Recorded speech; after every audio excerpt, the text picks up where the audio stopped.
Kerajinan bahan limbah merupakan benda kreasi dari bahan limbah atau sampah yang dibuat oleh tangan manusia. Kerajinan tangan tersebut biasanya dapat berupa hiasan kreatif atau barang serbaguna untuk sehari-hari. Selain menyalurkan kreativitas, pembuatan kerajinan limbah juga dapat menyumbang sejumlah manfaat untuk lingkungan, mulai dari mengurangi sampah hingga mengurangi polutan. Tak hanya itu, kerajinan ini juga dapat dijual sebagai ekonomi kreatif. Selain kerajinan limbah dari kaleng yang dibuat Lani, masih banyak jenis kerajinan dari limbah lainnya yang bisa kita jadikan contoh untuk menjaga lingkungan dengan cara kreatif. Di antaranya adalah memanfaatkan botol bekas untuk dijadikan lampu hias.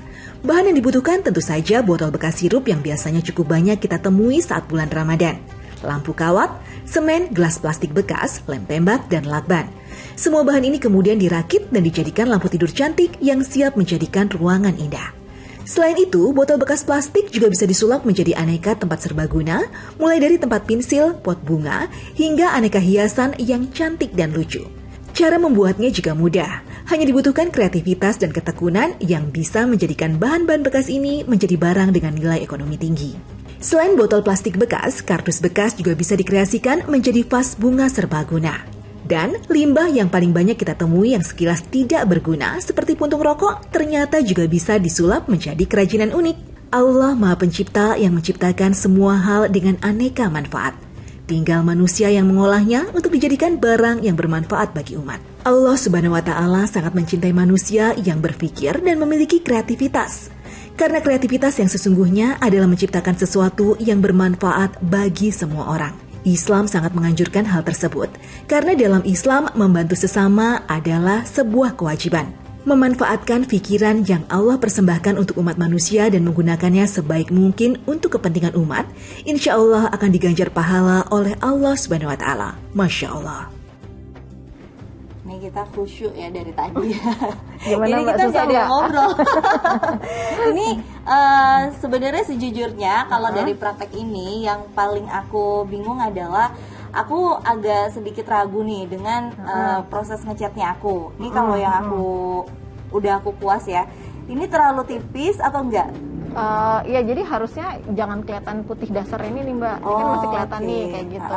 Tapi ada beberapa warna yang emang harus 2 kali gitu loh Mbak. Jadi memang nggak bisa langsung tebel gitu. Jadi nanti setelah Mbak dasarin semuanya, terus tunggu kering, terus diulang lagi. Baru dia tebel. Nah emang ciri khas aku emang harus tebel. Oh iya.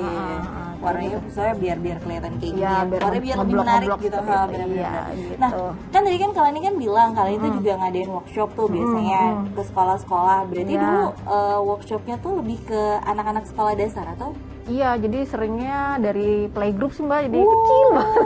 Seru banget. Iya, sampai SD kelas 6 lah, tapi kebanyakan tuh dari playgroup sampai kelas 3 sih. Aku sering ke sekolah-sekolah nanti ngajarin mereka gitu cara daur ulang sampah, terus sama cara melukisnya, cara mewarnainya, kayak gitu. Berarti juga nggak cuma sekedar usaha gitu yang kalian lakukan ini, tapi juga memberikan ilmu gitu. Walaupun ilmunya misalnya diberikan ke anak kecil, bukan masalah usianya sebenarnya, tapi masalah berbagi ilmunya itu kan juga penting gitu. Dan itu juga salah satu yang diajarin loh di Islam. Kalau misalnya semakin kita banyak berbagi ilmu, semakin juga ilmunya dipakai, insya Allah semakin dapat pahala jariah. Wah, masya Allah. Semoga kalian dapat pahala jariah. Amin. Ya Allah, insya Allah. Nah, saya juga mau ngasih lihat ya sebenarnya pahala jariah itu seperti apa sih? Ini contohnya. Pemirsa, amal jariah adalah sebutan bagi amalan yang terus mengalir pahalanya, walaupun orang yang sudah melakukan amalan tersebut sudah meninggal dunia. Amalan tersebut terus mengalirkan pahala yang terus-terusan mengalir kepadanya. Rasulullah SAW bersabda, apabila anak Adam wafat, maka terputuslah semua pahala amal perbuatannya kecuali 3 macam perbuatan, yaitu sedekah jariah, ilmu yang bermanfaat, dan anak soleh yang mendoakannya. Hadis riwayat Muslim.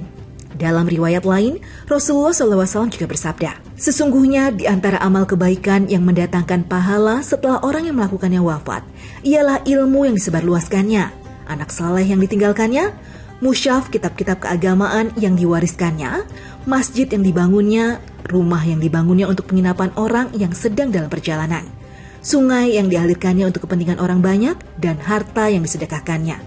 Hadis riwayat Ibnu Majah. Di dalam hadis ini disebut 7 macam amal yang tergolong amal jariah. Di antaranya, menyebarluaskan ilmu pengetahuan yang bermanfaat baik melalui pendidikan formal maupun non-formal seperti diskusi, ceramah, dakwah, dan sebagainya.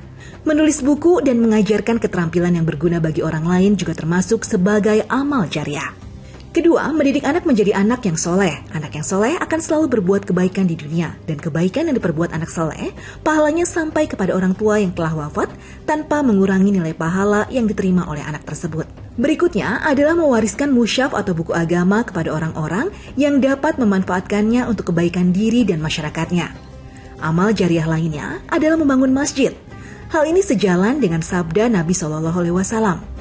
Barang siapa yang membangun sebuah masjid karena Allah walau sekecil apapun, maka Allah akan membangun untuknya sebuah rumah di surga. Hadis riwayat Bukhari dan Muslim. Orang yang membangun masjid tersebut akan menerima pahala seperti pahala orang yang beribadah di masjid itu. Kelima, membangun rumah atau pondokan bagi orang-orang yang bepergian untuk kebaikan. Setiap orang yang memanfaatkannya baik untuk istirahat sebentar maupun untuk bermalam dan kegunaan lain yang bukan untuk maksiat akan mengalirkan pahala kepada orang-orang yang membangunnya. Sumber amal jariah lainnya adalah dengan mengalirkan air secara baik dan bersih ke tempat orang-orang yang membutuhkannya atau menggali sumur di tempat yang sering dilalui atau didiami orang banyak. Setelah orang yang mengalirkan air itu wafat dan air itu tetap mengalir serta terpelihara dari kecemaran dan dimanfaatkan orang yang hidup, maka ia mendapat pahala yang terus mengalir. Semakin banyak orang yang memanfaatkannya, semakin banyak pula ia menerima pahala di akhirat. Rasulullah SAW bersabda, barang siapa membangun sebuah sumur lalu diminum oleh jin atau burung yang kehausan, maka Allah akan memberinya pahala kelak di hari kiamat. Hadis riwayat Husaimah dan Ibnu Majah. Terakhir adalah dengan menyedekahkan sebagian harta. Sedekah yang diberikan secara ikhlas akan mendatangkan pahala yang berlipat ganda baik saat kita hidup ataupun setelah wafat.